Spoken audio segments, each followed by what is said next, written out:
Welcome to Unfuck Your Brain. I'm your host, Cara Lowenthal, Master Certified Coach and founder of the School of New Feminist Thought. I'm here to help you turn down your anxiety, turn up your confidence, and create a life on your own terms, one that you're truly excited to live. Let's go. All right, my chickens, it's almost New Year's Eve. 2021 is almost over, even though most of us have not recovered from 2020 yet, or possibly 2019. Tomorrow is New Year's Eve, if you're listening to this episode the day it comes out. And here's the thing. This time of year, you might expect a life coach to talk a lot about how to set and achieve an amazing resolution and how you can use thought work to make sure you finally do lose those 20 pounds or go to the gym 5 times a week or whatever. Now, anything I teach you can use to change your habits, but I am not a big fan of New Year's resolutions. I really don't think that the way they're mostly done is useful. And if you've been a listener to the podcast for a while, you may not be surprised to hear that actually I think most New Year's resolutions are not really resolutions at all, because I don't think that we are actually, most of the time, resolved to do them or resolute about doing them or any other version of the word that is the root of resolution. We mostly are just pretending that we're going to do a thing that we pretend every year that we're going to do, because it's always fun to dream about things that future you is going to do, even when you know you probably won't do it. In other words, New Year's resolutions are often perfectionist fantasies. If you have listened to that episode of the podcast, that term is going to be familiar. But if you haven't, that's fine, because in this episode, I am sharing a conversation I had with Victoria Myers a couple of years ago on the Nourishing Women Podcast, where we talk all about how and why most New Year's resolutions are perfectionist fantasies and what that means. What is the problem with having a resolution that's a perfectionist fantasy? And what can you do instead? You know, the truth is that humans, I think, thrive on ritual. Often there's a reason that we have so many holidays and rituals. They help structure our experience of time. They help us kind of locate ourselves in our lives. And when you are trying to change something in your life, it can be helpful to have a ritual around the commitment to that and a sort of set period of time you're tracking it. But those are all just the circumstances, and none of them are going to create the action that you want if your thoughts and feelings are not coming from the right place. And so many New Year's resolutions are really just fantasies that are coming out of low self-worth or self-loathing or self-rejection. And so they don't work. And so in this episode, in this conversation, we really get into what is going on when we have a New Year's resolution that is a perfectionist fantasy and why that's a problem, and how you can set resolutions if you want to in a way that is more concrete and productive and helpful. So I personally don't really set resolutions, but it's okay if you want to. Obviously, you don't need my permission to do anything, but make sure that you understand what's going on with your resolutions, why you're setting them the way you are, and how you can structure them. I set goals and resolutions all the time. I just don't happen to use New Year's as the time I'm doing it. But if you do, that's totally cool. But you want to understand what you're doing and why to make sure you actually do them. And so this episode is going to help you really understand, what are my motivations in making this resolution? Where is it coming from? Am I framing this in a way that is going to help me get it done, or am I actually being counterproductive here? And how can I create a structure and a goal and a resolution that will actually facilitate me changing my behavior? That is the $64,000 question, and that is what we talk about in this episode. So let's get into it. Hello, Cara. Welcome to the show. Hi, Victoria. Thanks for having me. Thank you so much for being here. I can't tell you how excited I am about your conversation. When I was sent your information, I was like, who is this person? I must go follow them immediately. And I downloaded your podcast, and I'm just really excited about this conversation. So thank you for being here with us. Yeah, I can't wait. Awesome. So just to give us like a brief introduction, I know we're going to get into your story today, but just tell us a little bit about who you are and the work that you do. Yeah, I'm a certified master life coach, and I work with feminist women who are experiencing a lot of anxiety, stress, insecurity, overwhelm, all those kinds of features of modern life as a woman. I work with anybody who identifies as a woman or was socialized as a woman, but basically I teach women how to identify the ways in which socialization, meaning like what you absorb from the people and media and school and everything around you, like the society you grew up in, how that impacts your brain, how it changes and creates the way that you think about yourself in ways that sort of oppress you and hold you back and make you insecure and unsure of yourself. And then I teach them how to literally change their thought patterns, right? Take advantage of the brain's ability to change itself to produce really authentic, true confidence, because that can only come from changing the way that you think about yourself. And with that said, I'm already so thrilled about this conversation because, I might be an expert in that perspective from like a food and wellness and nutrition piece, but I think how it manifests in other areas of our lives is just so important to have these kind of conversations. So I'm so excited. I think this is really, really going to resonate with my people. I want to start though, now that we know a little bit about who you are, your journey to me is a very fascinating one because you went to Harvard Law School, you're a lawyer, and now you're a master certified life coach and run your own business, which sounds like a really amazing, successful business, which is, I love that part too. So I want to know, like, why did you switch? How did you make that switch? What was that journey like? Yeah, just your normal life transition. No big deal. I mean, just exactly what my Jewish parents were hoping for. I have always been a professional feminist, basically. I've never had a job that wasn't that in some way, but I kind of came up in the reproductive rights and reproductive justice movements, really. And so I went to law school in order to be a reproductive rights lawyer.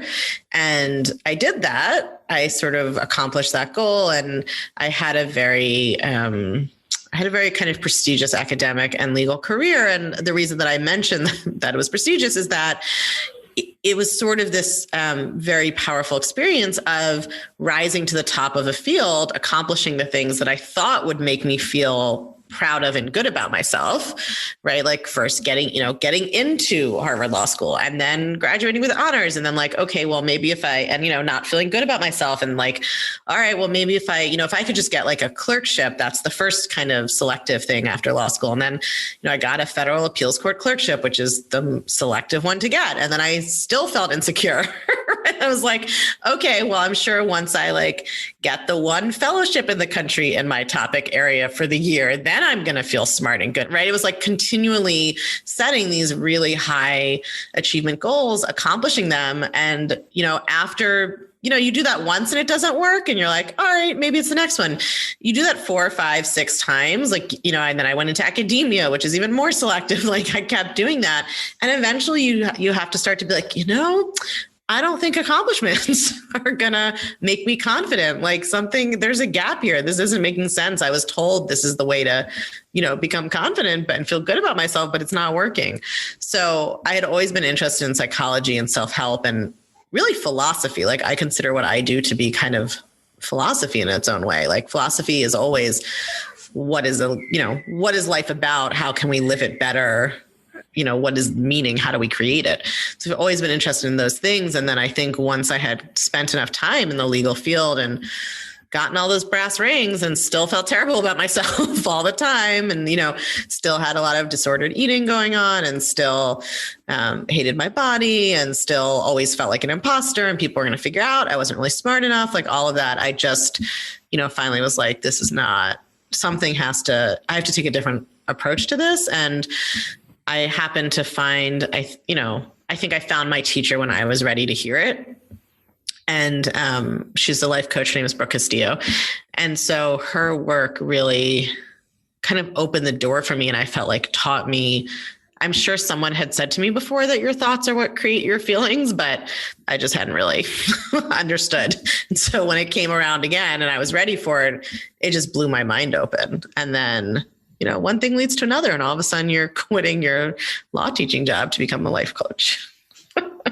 What a beautiful story, though. I feel like it's going to resonate with so many people because I do think a lot of us get into careers and we accomplish our goals and then it's like a now what sensation. And just not that they need our permission slip to do anything, but a permission slip, if we all transition to what we love, it really can be an empowering thing. Something you said that I think is really powerful to understand is how our thoughts and feelings, thoughts turn into feelings, and those impact the actions that we take in our lives. Could you share a little bit more about how our belief systems impact our actions and how we show up in the world? Yeah, totally. But I also actually, can I say one more thing about of course, something you just said really, I think resonated, which is we're always, looking for that. So many of us have accomplished things thinking okay, well, I'm going to get to this place where I'm going to finally feel good enough. Right. And it's this very future oriented thinking of well, if I just have to get there and then everything will be okay and I'll finally feel okay. Right. And I think that comes up so much in eating disorders, in orthorexia, and I know in my own kind of in diet culture in general. Right. That's what diet culture is. That's what the whole premise of diet culture is if you just change your body enough, or if you just restrict enough, if you just are healthy enough, quote unquote, you'll finally get to this place where you are achieve perfection and feel good about yourself. And it's that same problem. Yeah. Yeah. Thank you for tying that into my people. That's so true. So yes, thoughts, feelings, actions. So, yes. This is sort of in the modern world, an insight of cognitive behavioral psychology. But, I think humans have been talking about the same stuff for thousands of years. The Greek philosophers talked about the same stuff. The Stoic philosophers talked about the same things. And Eastern meditation and Buddhist traditions talk about the same things. But so basically the idea is that, most of us are raised to think that our thoughts, our ideas about things, our opinions, the sentences in our minds are just us objectively observing what's going on, and that things outside of us cause our feelings. And I would say those are the two biggest mistaken premises we have, because in truth, we are not, we think we're like a camera that just records what's happening around us. But that's not true at all. Our brain is constantly in the process of analyzing and evaluating and creating sort of meaning out of everything we see and hear and read and taste and whatever, even to the extent that what we visually think we perceive is not just a reflection of literally light bouncing off the object out there. Our brain actually translates it for us, which is why people can have such distorted body image, for example, right? Mm-hmm. So we are not just observers. We are actually creators and interpreters and evaluators of what's out there. And our thoughts are our interpretation and evaluation of what's happening. And it's those thoughts that cause our feelings. So we think, well, somebody, did this thing, so I feel this way. But no, there's this thing in the middle that does all of that, evaluating and meaning making. And that is your brain. That is your thoughts. Your brain is what sees or hears the thing that happened and then develops an opinion and a thought about it. And that's what causes your feeling. I really like this, because I think what happens is we have a thought, and I'm just going to say a body image or food thing, because that's what always comes to mind for me. But I use those all the time too, because I did a lot of work in this area with this myself. Yeah. So we have a thought my body is bad, or I don't like this part of my body, and or something I shouldn't eat this, I should eat that. And, I think it's so important to understand a lot of this is ingrained cultural conditioning. It's not actually our belief systems. It's what we've been taught to believe. Would you say that connects to what you're describing here? Yeah, 100%. I mean, think about how often people say, I feel fat. I use that one all the time, because people say that. I'm like, that's not an actual right. That's not a feeling. It's not a feeling. What is it that you actually feel? Right. Number one, it's a thought. You might have the thought, I'm fat, but really what it is it's a way of expressing a whole sort of range of unconscious thoughts you have that are making you uncomfortable about your body. But you've been socialized to just associate any kind of physical discomfort and insecurity with weight and size.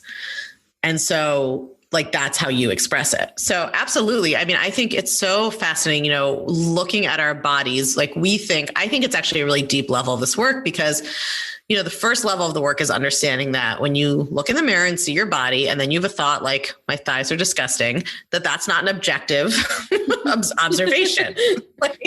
That is a thought you have. Other people would have different thoughts about your thighs. But the next level is understanding that you're literally not even seeing your thighs correctly. Like you are not, whatever size you think your thighs are is not necessarily actually the size they are.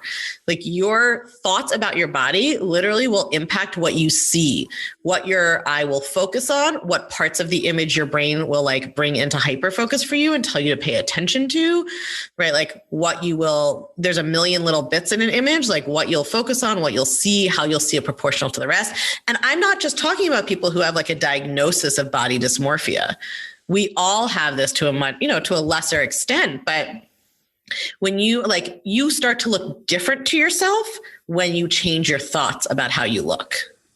Absolutely. Oh my gosh. Yes. I couldn't I wish I could be like screaming from the rooftops. Yes. So for someone who's listening and they're like, okay, well, shoot, that's me. I have distorted body image. I definitely feel like I look a certain way and my thoughts are extremely negative and extremely almost obnoxious in the way that like they shout at me. Mm-hmm. What does someone do to like work towards changing their actions and their thoughts? And like, how does this tie in for you, at least in your work of helping people to accept and love their bodies? Yeah.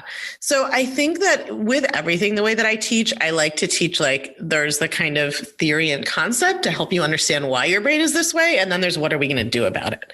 Right. And so from the theory and concept side, it's just, I think, helpful to understand the history of diet culture, the history. I mean, we don't have to go into it on this whole podcast, but I have a whole podcast episode where I talk about it. There's like a very specific in America, a very specific racist history to body image. Absolutely. And to diet culture, right? And they are aware of that. We've had that conversation on the show. Oh, okay. Awesome. Yeah. I have not listened to all your episodes. I'm afraid.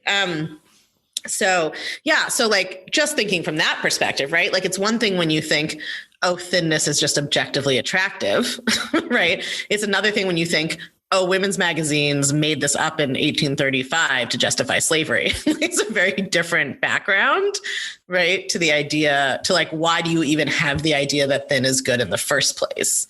So I always think that's helpful just to like that. I think that part of the work is important to loosen your attachment a little bit, right? To like make you even willing to consider a different perspective. But my body image was one of the first areas that I did a lot of this work on and really developed my body of work and method on. And it is an area where I think the most important thing you can do is learn this technique that I call the thought ladder. You may have heard of them called, sometimes they're called baby step thoughts. Sometimes they're called neutral thoughts. But basically what I found with body image stuff was that, a lot of people in the body, and this was also 5 years ago, body positivity has, I think, changed and gotten a little bit more realistic in some ways now. But it was like my options were like, okay, well, most of the world telling me I'm disgusting and my own brain doing that.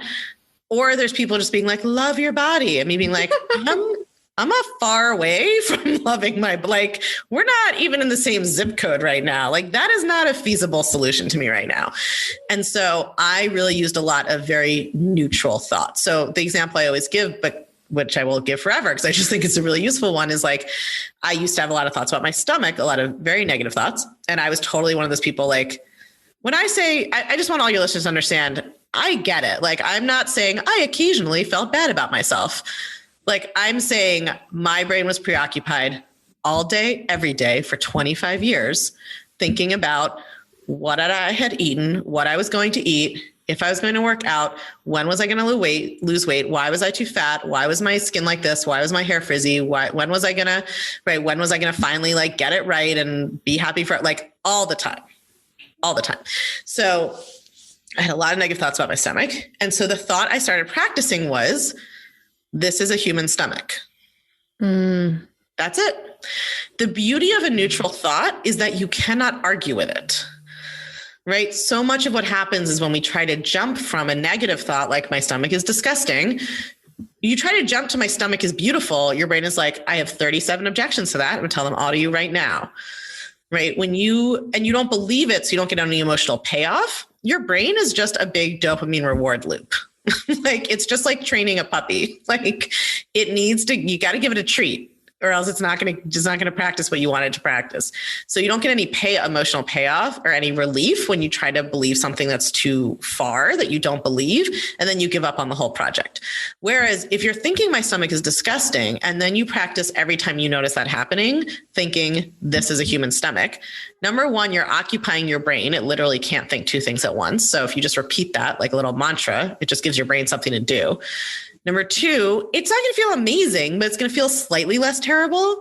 So you get a little bit of relief, and that is like a little bit enough of a reward to show your brain that it's worth doing this.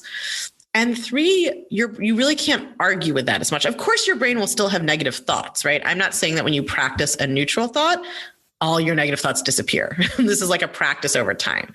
But practicing really neutral thoughts is incredibly powerful for body image, because it is a human stomach. Like there's nothing you can't argue with that. It is one, right? Or I would practice thoughts like other people have stomachs like this. Again, I'm not going too far. Like I still didn't like it or other people's stomachs that looked like it, but it still is sort of occupying my brain with a new thought. And it's moving me like one little step up what I call the thought ladder. Like that's how you move from negative to positive thoughts, is one little step at a time. If you are loving the podcast and what you're learning here, then you are going to absolutely die for my book, Take Back Your Brain: How a Sexist Society Gets in Your Head and How to Get It Out. I truly believe that this book became an instant national bestseller because it is so concrete and actionable and illuminating, so that you actually are learning why your brain is the way it is, and you're learning how to change it. I wrote every single word myself. I read the audiobook myself. So if you are loving the podcast, you are going to love the book. And the book is really a one-stop shop for how to understand exactly why your brain works the way it does and how to actually change it.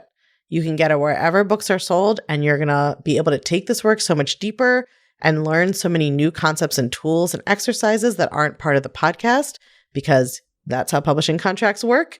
That I just know that if you love the podcast, you're going to love the book too. I am like dying over this conversation because I think so many people can relate. I really appreciate you mentioning the body positive movement. I think has shifted a lot. I agree, but there's still a lot of like, just love your body, just love it as is. And it's just really challenging. And also I think it's unfair for a lot of people who have experienced trauma, weight stigma. Like there's just a lot more to the conversation. Well, yeah, it's a lot of like size 2 blonde people telling you to love your body the way. Exactly. Right. So I think this is just a really this is actually an approachable conversation with what exactly this looks like. I also want to really commend you, Cara, because I have found a lot of life coaches are really about weight loss. And I don't know very many that just are about like accepting as is. So I just really just wanted to say thank you for that, because it's really, I think life coaching can be so powerful, but sometimes I can't recommend people because it's about that. And I just really appreciate that. Yeah. I mean, I had to do a lot of self-coaching about that, as you can imagine. What is truly hilarious is that my teacher, who I love and is one of my best friends, is still a weight loss coach. And there'll be people who, there are people who think that that's like unacceptable and I'm complicit and whatever. And I'm not, that's valid, but that's just, as a coach, I can't live in a place of like intense judgment about other people's thought patterns. Absolutely. Or I wouldn't be able to coach. Like that just wouldn't work. Right. Like I can't be the purity police and be a good coach. But I had to do a lot of work on that. And I mean, hilariously, ironically, the thought work that she teaches that has changed my whole life, I learned from her in the last weight loss thing I ever signed up for. And I was like, it was wild. So she was like teaching, because I will say, at least to her credit, and the people who are trained by that school, they at least are like, understand that weight loss won't change your feelings about yourself. And so they are always teaching like the emotional part too. So she was teaching both, like this thought work and then, some food stuff. And I was kind of like, but wait a minute. You're teaching how to use this thought work to lose weight, but I could just use this thought work to love my body. And then I don't have to bother with losing weight. Right. Like, yes, because it's largely out of our hands. Yeah. Absolutely. Yeah. This is the whole point. And then around the same time, I learned a lot about health at any size and diet culture and sort of, was able to put it together and be like, oh, like, and also here's the long-term statistics on the failure of weight loss and all that. So, and then when I went and got certified, I was still kind of new in that world, and so I had to coach myself a lot. But I will say, like, I think it's a balance. When you are trying to learn something, a new way of thinking, when you're trying to learn to love your body, like, yes, it makes sense to kind of protect that fragile new thinking. and not necessarily try to expose yourself to additional stuff, weight loss talk and whatever. But I know for sure that one of the reasons I am so strong in this and have such a strong message on it and, have been able to create this big reach in the world is because not going through that certification with everybody around me talking about weight loss and being friends with weight loss coaches, like exposure, basically, like testing my ideas against that and coaching myself through those feelings of being triggered by it are why now I'm like unflappable about it. And so I do think it's a balance. Like in the beginning, sometimes, yes, you want to sort of protect yourself from that stuff.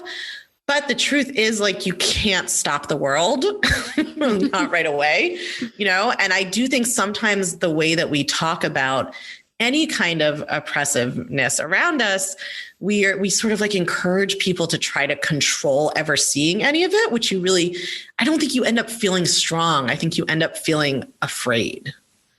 Yeah. Yeah. And I will also add to that. I think condemning people who do encourage weight loss only creates more of a separation. And I was once that person. I could never judge that because I used to do that back in my old career when I didn't know about health at every size and I wasn't an intuitive eating certified dietitian. So like, I think it's important for many reasons not to judge, including that we've all been there ourselves. Totally. Yeah. And of course, like, why do people think that the same way? Right. Any of us who came to this way of thinking probably originally had diet brain.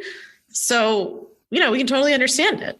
Absolutely. Okay. I've loved this conversation, but I do want to shift gears because one of the big things I wanted to talk to you about is New Year's resolutions. We're in that new year, new me mentality. It's rampant right now. And I just would love to hear from you, especially from you. What do you think about them? Are these like good goals? Is this a good thing to do? Or is this just a way to be like morph your perfectionism into another fantasy land? Totally. I actually one of my old clients was reminiscing that I used to run this very kind of high-end expensive program that I no longer do. But she was like, the minute I knew it was going to be worth the money was you were coaching this other person and you said, new Natasha isn't coming and we don't need her. She was like, and that like blew my mind. Because I was like coaching on exactly this, right? Like, okay, like new me and like, I'm going to be this new person. And I was like, there's no new person coming and we don't need a new person. So I think like, especially as a coach, it is again, like quite a tension. Because on the one hand, like a lot of my work is teaching women that they can accomplish more than they ever dreamed was possible for themselves. They can feel better about themselves than they ever dreamt was possible. They can accomplish what they didn't like. I had never displayed any business acumen whatsoever in my life.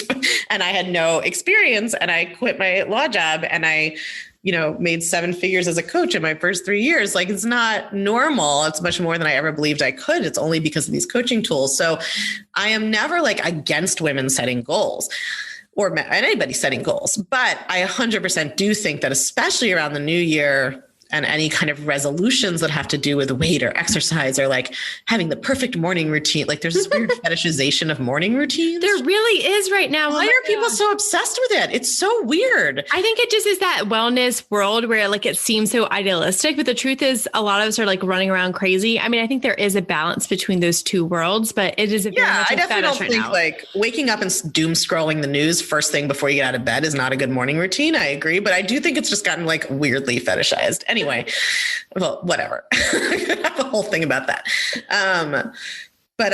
So I think that it is like you say, like, I think of it as, have you ever seen like kind of two amoebas and one just like sucks the other one in, like absorbs it? That is sometimes what happens with perfectionism and goals. You set a goal, it just is like, just gets sucked up by your perfectionism.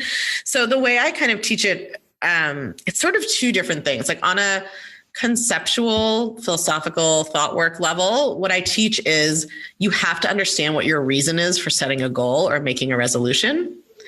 And your reason is never that you just want to get in shape or you want to lose weight or you want to whatever. Like that's just the surface. What's really underneath that? And anytime that your resolution or your goal, your reason is because I don't feel good about myself now. And I think if I did this, I would feel better about myself. Or I would be more worthy. I would finally be good enough. Other people would finally approve of me. I would finally look good enough, right? Like if it's anything like that, you're just doomed to failure because you're putting way too much pressure on it. because your confidence is created by your thoughts about yourself. So you can't, it's like people expect to like berate themselves through losing weight. And then when they hit the magic number, feel amazing about themselves. Mm-hmm. That's not how your brain works. That's like being like, I'm going to write with my right hand for 30 days. And on the 30th day, I'll magically write with my left hand. You've trained your brain to criticize yourself, whether it's weight loss or like running, exercising or going yoga or having a morning routine or whatever. If your thoughts about yourself are like, I'm bad and I need to fix this and like better do it perfectly or I'm terrible, like you're never going to get, you can't like swim a polluted river to a clean ocean, you know? So I think any time that is the reasoning behind your goal, you're going to have trouble. And the truth is that like setting and accomplishing a new goal requires a lot of discomfort. So if you're trying to do it to feel good about yourself, like you're going to give up real fast because it feels terrible usually to like try things and fail and be bad at them and try again. And all that like persistence that's required to really accomplish something new does not feel good. So if you're just trying to feel good with your goal about yourself, you're never going to stick with it. Oh, I love that. So what can we do? Like if we do want to set goals, what can we do to make sure we do stick to them? Yeah. So if you really, here's how to know if you are setting a goal correctly. If you're a perfectionist, which sounds like probably most of your listeners are, most of mine too. By the way, perfectionists are not people who do everything perfectly. Everybody's confused about this. Not you, but some of your listeners might be confused. Perfectionists are people who think that they should do things perfectly. Yes. Yep. Absolutely. So my clients are always like, I'm not a perfectionist. I'm like, oh, I beg to differ. Let me show you. So here's the perfect way to set a goal. If you're a perfectionist, it should seem so small that your brain tells you it doesn't count. Like that's it. Walking 10 minutes a day, 3 times, or walking, taking a 20-minute walk 3 times a week. Your brain that wants you to do 90 minutes of power yoga every single day for the rest of your life thinks that that's not good enough. That's not enough. It's not worth it. That's the antidote to perfectionism. We call it like the minimum baseline, like the smallest thing that you can consistently do. Your brain will always tell you if you're a perfectionist, that's not big enough and it's not fancy enough and it's not going to change enough. That's how you know you actually have a good goal. That's perfect. I feel like that's so achievable too. That's what I love about that. And you're so right. Perfectionists, we tend to be people who are like, I'm going to set a goal that I'm going to do 90 minutes of yoga a day. And then I'm going to work these hours and I'm going to get this done. And like we right. I'm going to change my whole diet. Or what if your goal was like, I'm going to eat 1 additional vegetable a day? Yes, that's perfect. What I always say is like, if it's so easy, go do it for a month and then you can add something new. Yes, that's how so I'm still like in my postpartum. I mean, it's been a year and a half, but I still consider myself very much in the postpartum journey, and exercise was just so challenging because I had a completely new routine. I had a new baby and I exercise because it feels good and it helps me relieve stress. Right. But I was having the damn hardest time creating a routine out of it. And I was like, you know what? You're going to start off with 5 minutes a day and then 10 minutes a day. And then I go to one exercise class because I kept trying to go like 4 times a week. And I just was like, no, 1. And then 2, and now I'm at about 3 exercise classes a week. And I'm like, of course, Victoria, isn't it funny how like the things I tell my clients are the things sometimes I forget. Oh, always. Myself. Yeah. Half the time when I coach, I'm like, oh, that was for me. Okay. I know. I'm like, I never tell people to go from 0 to 60. It's so funny how like I need to remind myself of that. Okay. But and like any I think I can't stress enough that like people just believe their brain when their brain is like, that's not enough. It's too slow. Whatever, like that resistance is actually everything. Like that's how you actually do something achievable.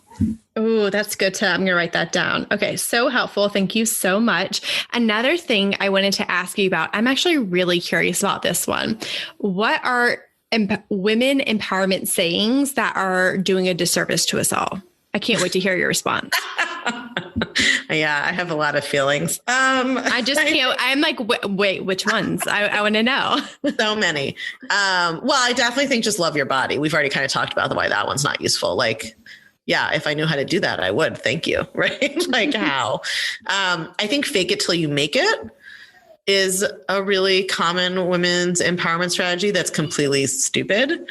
It doesn't work, right? I mean, the truth is if faking it till you make it worked, then nobody would have imposter syndrome after the age of like 30 or something, right? Like we would all age out of it. And we don't, because your thoughts create your feelings, create your actions. You cannot fake your actions to work backwards and change your thinking. Right? It's like, imagine if we were like, if you don't like kissing someone, just keep kissing them until you do.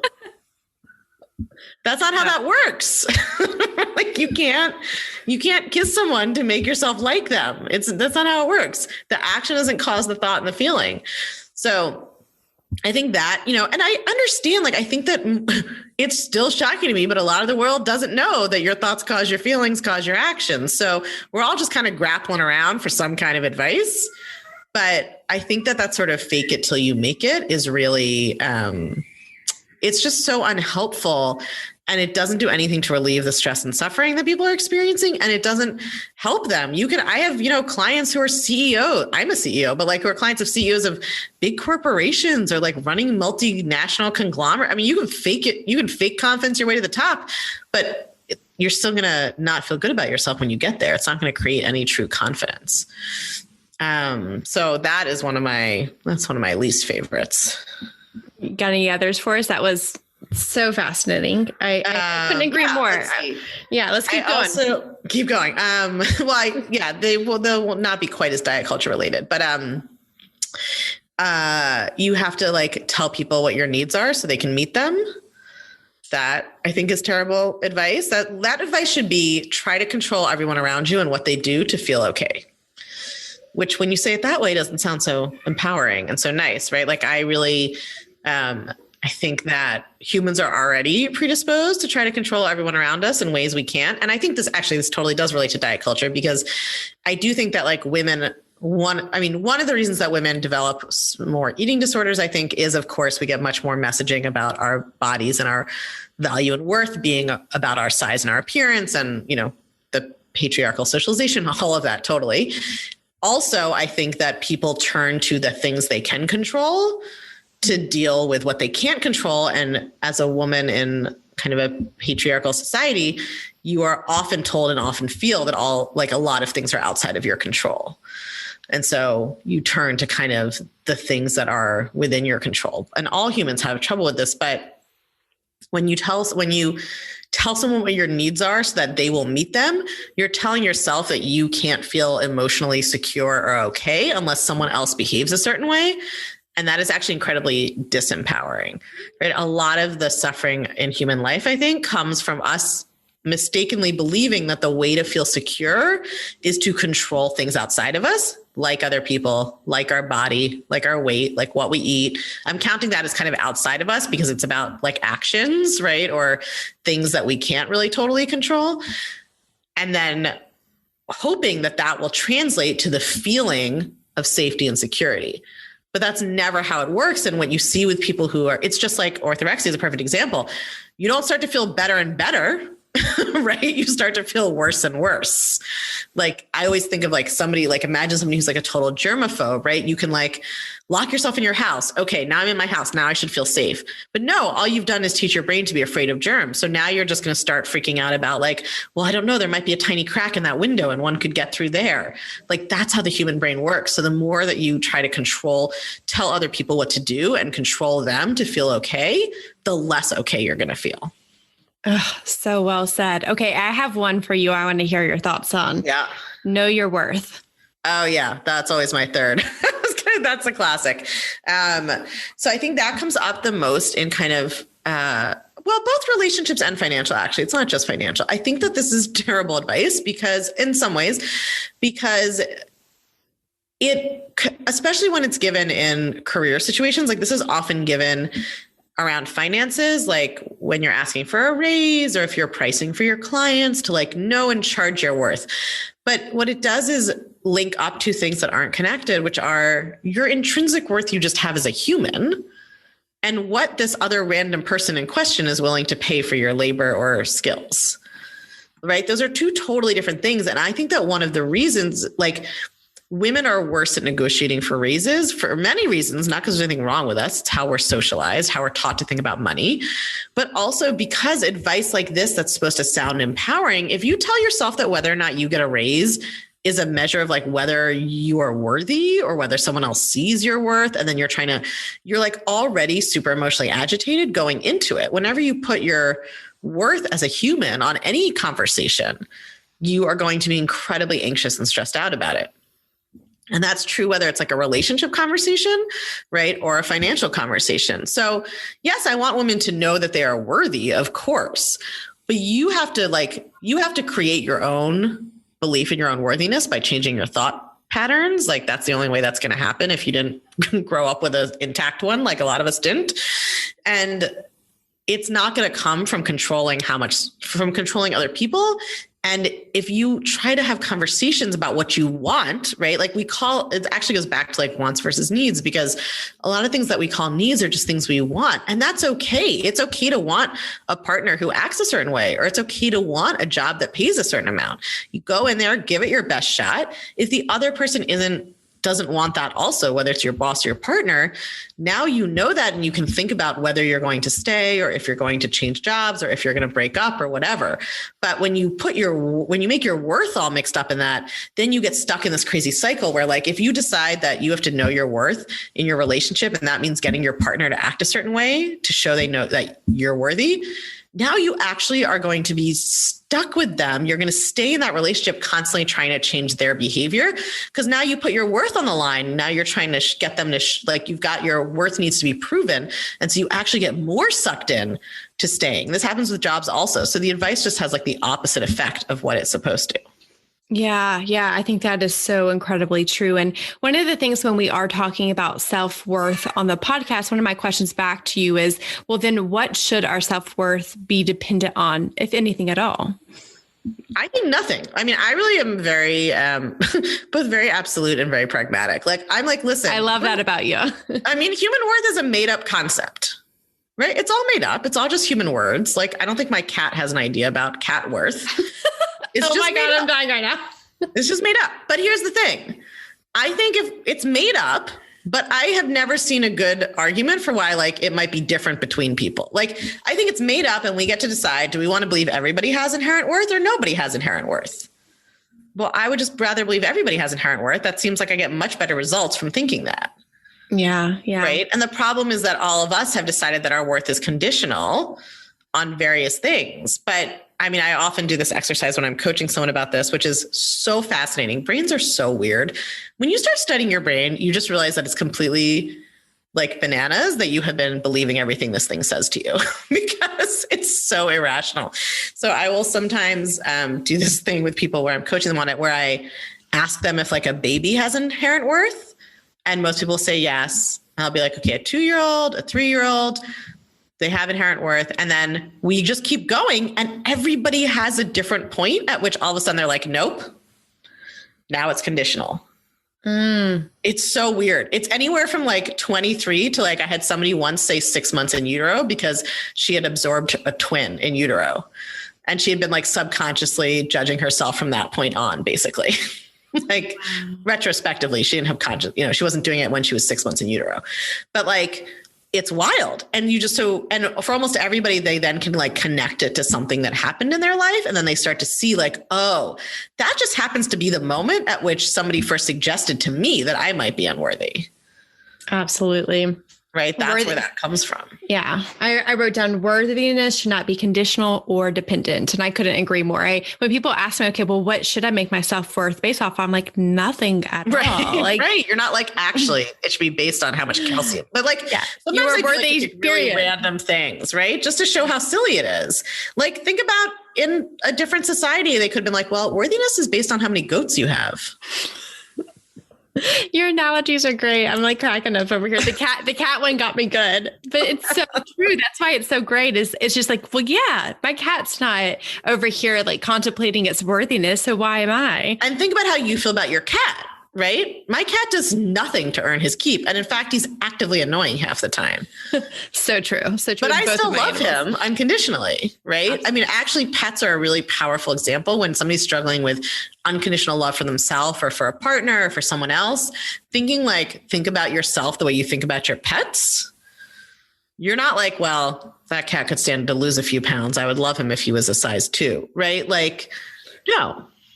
Yeah. I'm like, I can't stop laughing over here. I'm going to mute myself. And also, this is so true. Like, I think if we can view it from that perspective, like, can we see how this also needs to be true for ourselves? So, right. We're all just animals. If We're your all cat just is worthy, like, is it okay if somebody just kills your cat for no reason? No. Oh my God. No. Because your cat has inherent worth to you. And same is true for you.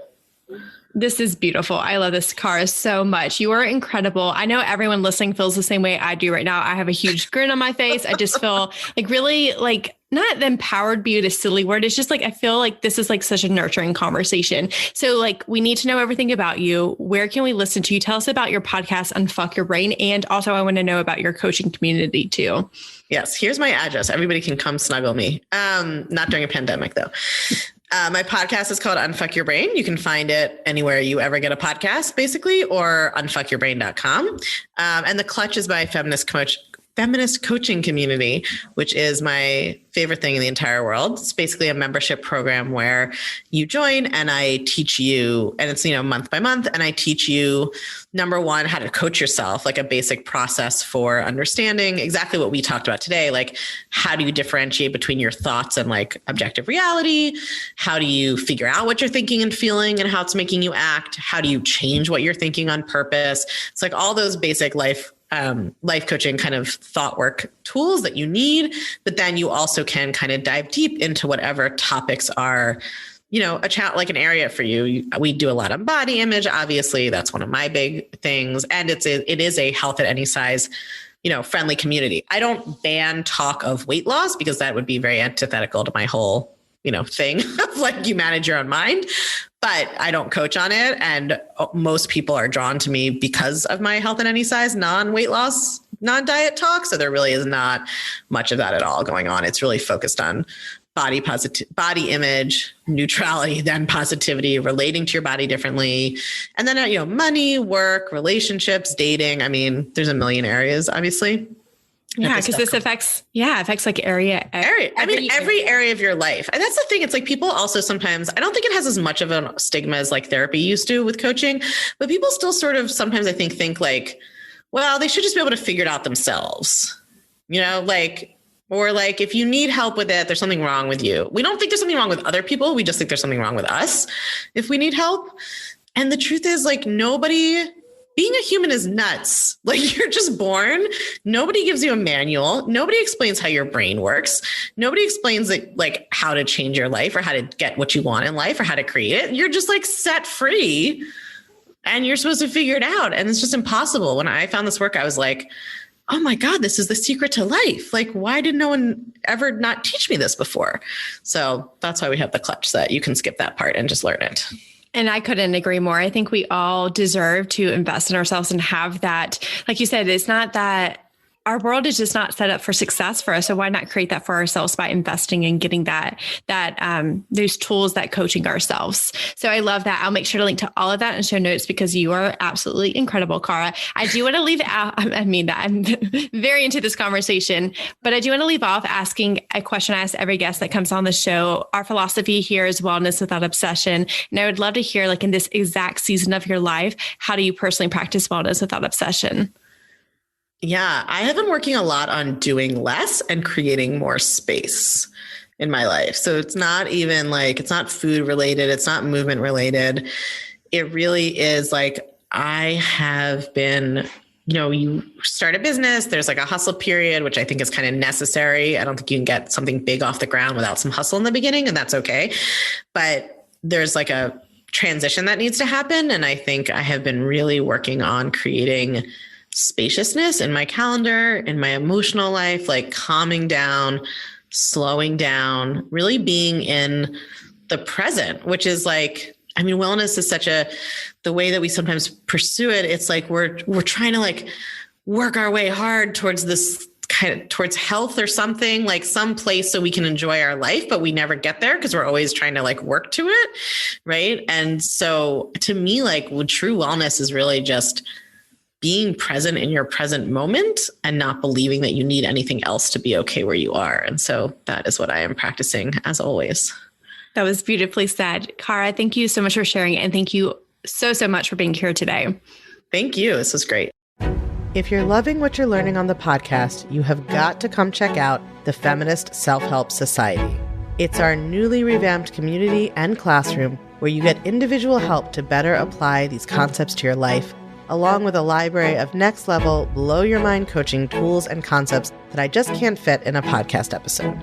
It's also where you can hang out, get coached, and nerd out about all things thought work and feminist mindset with other podcast listeners just like you and me. It's my favorite place on earth, and it will change your life, I guarantee it. Come join us at www.unfuckyourbrain.com/society. I can't wait to see you there.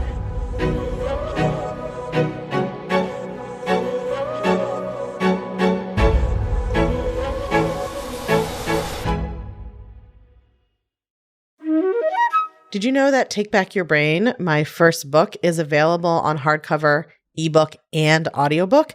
And I read the audiobook myself. So if you love the podcast, you are going to want to make sure that you get a copy of Take Back Your Brain, How a Sexist Society Gets in Your Head and How to Get It Out. It is everything you need to understand your brain and change your brain, start to finish, in one book. It is available wherever books and audiobooks are sold. And if you love it, all I ask is that you please leave us a review on Amazon or Barnes & Noble or Goodreads, wherever you get it from or wherever you share your thoughts about books. Those reviews really help the algorithms boost the book, show it to more people, share it, keep the book circulating longer. And we all know that every woman in the world needs to understand how to change her brain, not so that she can think what I want her to think, but so that she can decide for herself what to think. That's really what all of this work is about. That's what all of us are doing with the podcast. And that is now what the book is here to do as well.